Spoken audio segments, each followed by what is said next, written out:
வணக்க நண்பர்களே, டாக்டர் மகாலிங்கம். இப்போ நான் உங்கள்கிட்ட ஷேர் பண்ணுறது கடுக்காய்ங்கிற மூலிகை பற்றி தான். கடுக்காய் வந்து ஒரு காயகற்ப மூலிகை.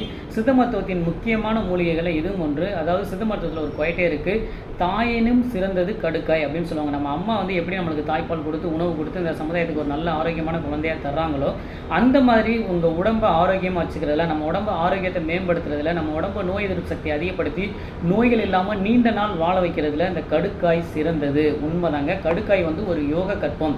இப்போ நீங்கள் ஒரு யோகாசனம் பண்ணி, ஒரு மூச்சு பயிற்சி பண்ணி, ஒரு மெடிடேஷன் பண்ணி நம்ம உடம்புல எவ்வளோ மாற்றங்கள் ஏற்படுது, எவ்வளோ வேதியியல் மாற்றங்கள் ஏற்படுது, உடல் அளவுலையும் மனதளவுலையும் எவ்வளோ ரிலாக்ஸேஷன் ஏற்படுதோ அந்த அளவு மாற்றங்களை கொடுக்கக்கூடியது தான் இந்த கடுக்காய். இந்த கடுக்காயை வந்து பயன்படுத்துறது ரொம்ப ரொம்ப முக்கியம். ஏன்னா நிறைய நோயாளிகள் நான் பார்த்ததில் கடுக்காயை வந்து வெறுமனே கடையில் வாங்கி சாப்பிட்டுட்டு எனக்கு அது சரியாகலை இது சரியாகலன்னு சொல்லுவாங்க. ஒரு சிலர் நான் முன்னாடி சாப்பிட்டேன் நல்லா இருந்தது, போனமா சாப்பிட்டேன் நல்லா இருந்தது, இந்த மாதிரி சாப்பிட்டேன் எனக்கு சரியாகலான்னு சொல்லுவாங்க.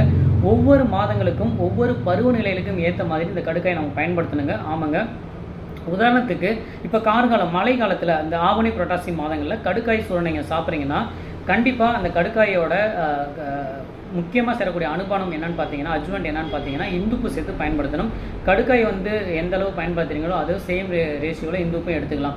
உதாரணத்துக்கு ஒரு 2 to 3 கிராம் எடுத்துக்கிறீங்க அப்படின்னா மினிமம் இந்துப்பும் ஒரு 2 to 3 கிராம் அளவு எடுத்துக்கலாம். உங்கள் மருத்துவரின் ஆலோசனைப்படி நீங்கள் எடுத்துக்கோங்க.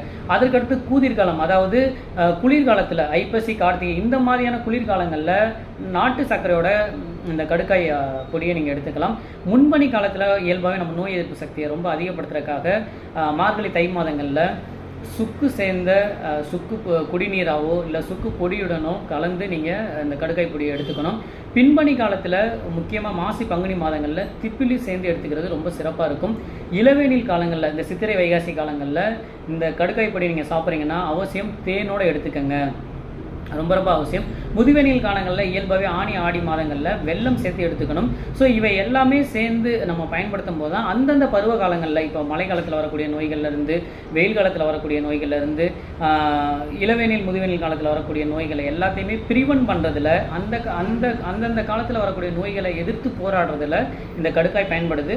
அதற்கடுத்து கடுக்காய் வந்து இந்த வாத நோய்கள், பித்த நோய்கள், கப நோய்கள் நம்ம சொல்லுவோம். இப்போ உங்கள் சித்த மருத்துவர் உங்களுக்கு டயக்னோஸ் பண்ணியிருப்பாங்க, நீங்கள் வந்து உங்களுக்கு இது வந்து வாத நோயாக இருக்குது, உங்களுக்கு ஒரு பித்த நோயாக இருக்குது, கப நோயாக இருக்குன்னு. இப்போ வாத நோய்கள் சொல்லக்கூடிய இப்போ கை கால் வலி, மூட்டு வலி, இடுப்பு வலி, இப்போ உதாரணத்து பக்கவாதம் முடிக்க கூடவே வந்து பார்த்தீங்கன்னா நீங்கள் கடுக்காய் பொடி எதுவும் சாப்பிட்றீங்கன்னா அதோட முக்கியமான அனுபானம் என்னன்னு பார்த்தீங்கன்னா நெய்யோடு சேர்த்து சாப்பிட்ணும். அதுக்கடுத்து பித்த நோயாளிகள், உதாரணத்துக்கு உடல் எரிச்சல் இருக்குது, சர்க்கரை நோய் இருக்குது, இரத்த கொதிப்பு இருக்குது, கண் சார்ந்த நோய்கள் இருக்குது, மனநோய் இருக்குது அப்படிங்கிறவங்க நீங்கள் இந்த கடுக்காய் பொடி சாப்பிட்ணுன்னு நினச்சிங்கன்னா நாட்டு சர்க்கரையோட எடுத்துக்கோங்க.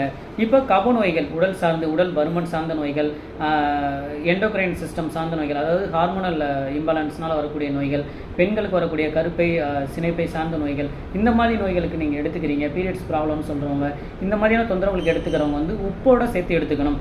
அதற்கடுத்து முக்குற்ற நிலையில் நோய் பாதித்து அந்த நோய் நம்மளோட கண்ட்ரோல் இல்லாமல் அந்த நோயோட தாக்கம் அடுத்தடுத்த நிலைகளுக்கு போயிட்டுருக்கு அப்படிங்கும்போது முக்குற்றம் பாதிச்சிருக்கும். அந்த மாதிரி முக்குற்றம் பாதித்த நிலையில் வெள்ளத்தோடு சேர்ந்து எடுத்துக்கிறது ரொம்ப சிறப்பு. ஸோ இந்த ஃபார்மெட்டில் நீங்கள் கடுக்காய் பொடி எடுத்து பாருங்கள், கண்டிப்பாக ஒரு மாற்றம் உங்களுக்கு கிடைக்கும். நிறைய மருத்துவ பலன்களை நீங்கள் அடையலாம். பயன்படுத்தி பயன்பெறுங்கள். நன்றி நண்பர்களே.